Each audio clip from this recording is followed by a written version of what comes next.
Halo, selamat malam pemirsa. One on One menjumpai Anda selama 1 jam ke depan. Tamu kita malam hari ini adalah tamu yang spesial pemirsa dan sangat inspiratif sekali. Memulai perjalanan karirnya dari nol, dari bawah. Bukan anak siapa-siapa, tidak punya privilege, bahkan di awal kehidupannya cukup berat. Pernah tidur di masjid, kemudian pernah jadi kondektur, pernah jadi supir angkot, tapi berkat kegigihannya kemudian berhasil masuk sebuah universitas dan mendapatkan pekerjaan yang baik hingga akhirnya menjadi seorang pengusaha. Dan saat ini pun ia dikenal sebagai Menteri SDM dan juga orang nomor 1 ataupun sebagai Ketua Umum Partai Golkar. Bersama saya saat ini sudah ada Bapak Bahlil Lahadalia. Selamat malam Pak Bahlil. Malam Mbak Tisa, Apa Assalamualaikum. kabar? Waalaikumsalam. Wah, baik.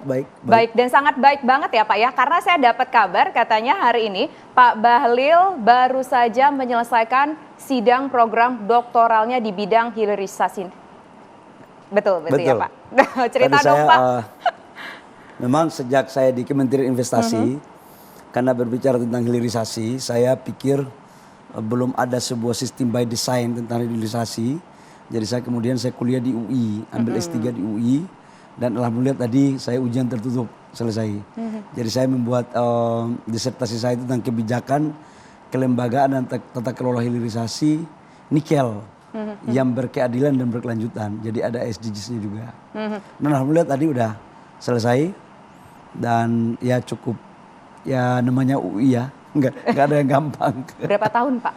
Ya 2 tahun lebih ya. Wow, 2 tahun Pak untuk program doktoral? 2 tahun lebih ya. Wah, cepat sekali itu 2 tahun ya Pak ya? Kan baru ujian tertutup, belum ujian terbuka kan. Oh, oke. Terbukanya kan nanti.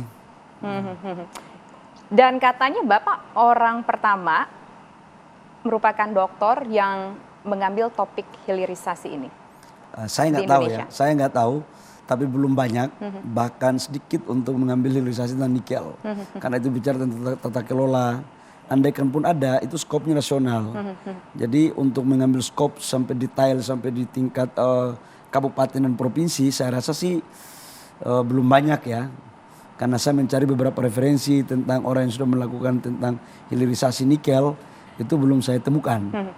Sehingga kalau di UI sih, untuk khusus hilirisasi nikel, mungkin salah satu yang pertama kali. Oke, selamat sekali lagi Pak Bahlil, begitu ya Pak Bahlil. Ini related juga ya sama dengan amanat yang sekarang diemban sebagai Menteri SDM ya Pak ya. Nah ini kan Bapak jadi Menteri SDM, ini kan hitungannya baru ya Pak ya, sebelumnya kan di BKPM Pak. Apa yang mungkin akan Bapak ataupun sudah Bapak lakukan di rentang waktu yang singkat ini menjelang nanti pelantikan Presiden terpilih? Iya harus jujur ya. Untuk orang memulai menjadi menteri, saya ini kan jadi menteri itu kan sudah 3 kali dilantik. Ya. Pertama itu jadi kepala badan dulu, kepala badan BKPM. Setelah itu yang kedua dilantik lagi 2021 menjadi menteri investasi. Yang ketiga kemarin 1 bulan lalu saya dilantik jadi menteri SDM.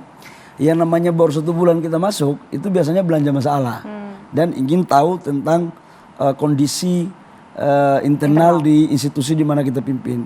Yang namanya orang baru adaptasi. Tapi kemudian saya diperhadapkan dengan sebuah tuntutan perintah dari para Presiden Jokowi itu bukan baru belajar di SDM, harus tancap gas.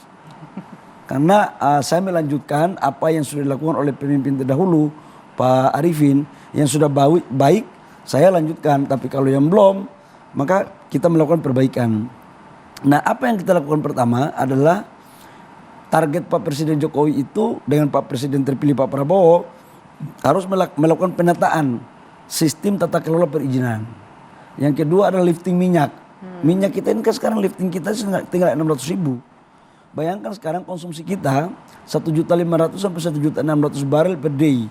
Sementara lifting kita 600.000 barel, bahkan mungkin 2024 nggak nyampe.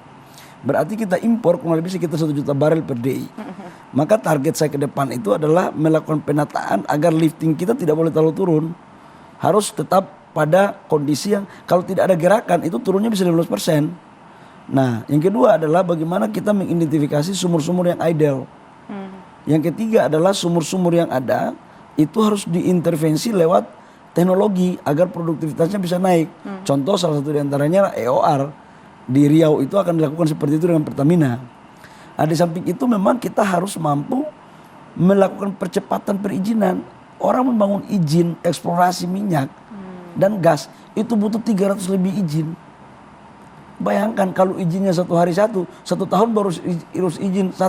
Tapi kalau 1 izin bisa selesaikan 3 hari, berarti 3 tahun hanya buat izin.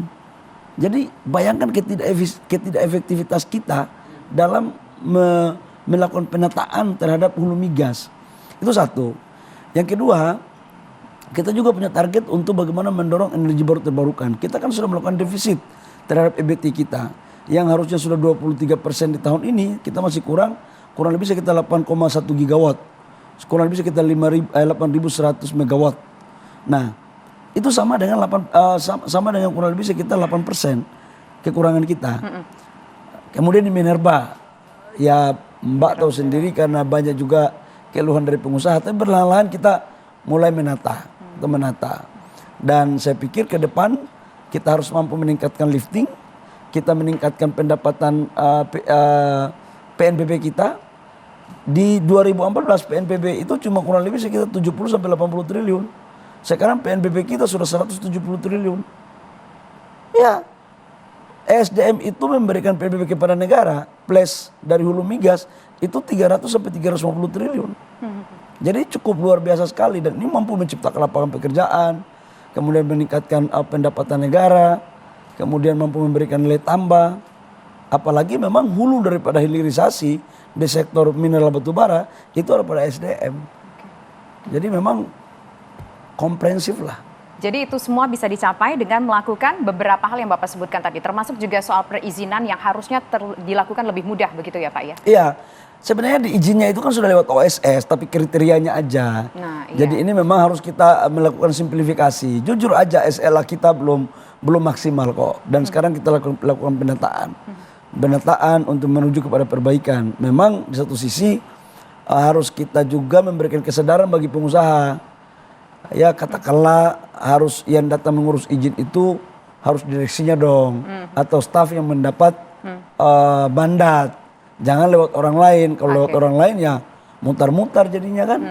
Dan kan kita pinginnya semuanya baik-baik saja.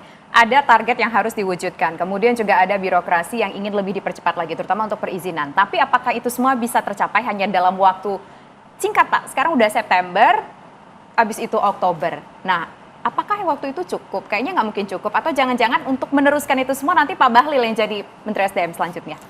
Memang dengan kalau secara rasional hitungan manusia yang normal, 2 bulan itu nggak cukup untuk menyelesaikan masalah-masalah itu. Butuh waktu lah. Butuh waktu, tapi yang penting saya memaksimalkan apa sisa waktu yang ada sampai dengan bulan Oktober. Nah terkait dengan ke depan, wallahu alam bisawab, kita ini kan tidak boleh melakukan tindakan atau berpikir melampaui batas kewenangan. Karena apa? Menteri itu adalah hak prerogatif presiden. Jadi saya sendiri belum tahu apa nasib saya. Karena biarkanlah kembali kepada Allah Subhanahu wa taala dan kepada yang mempunyai kewenangan untuk menentukan. Oke, baik. Nanti kita tunggu seperti apa gitu ya keputusan dari Pak Prabowo Subianto ketika nanti dilantik. Apakah nanti nama Pak Bahlil ini akan tetap menjadi Menteri SDM atau mungkin di nomenklatur yang lain. Tapi begini Pak Bahlil, yang cukup menarik juga kemarin adalah perhatian dari masyarakat mengenai subsidi BBM. Yang katanya subsidi itu akan dilakukan tepat sasaran, subsidi secara tertutup. Nah ini mungkin nggak terrealisasi dalam waktu dekat ini? Atau mungkin ini di hold dulu deh? Sampai dengan hari ini, kami dari Kementerian SDM tetap mempelajari tentang strategi dan syarat kriteria dalam menentukan subsidi yang tepat sasaran. Contoh kita melakukan subsidi BBM. Masa sih orang seperti saya, seperti Mbak mendapat subsidi? Harus kita klasifikasi, kita batasi. Subsidi itu kan harus diberikan kepada orang yang berhak.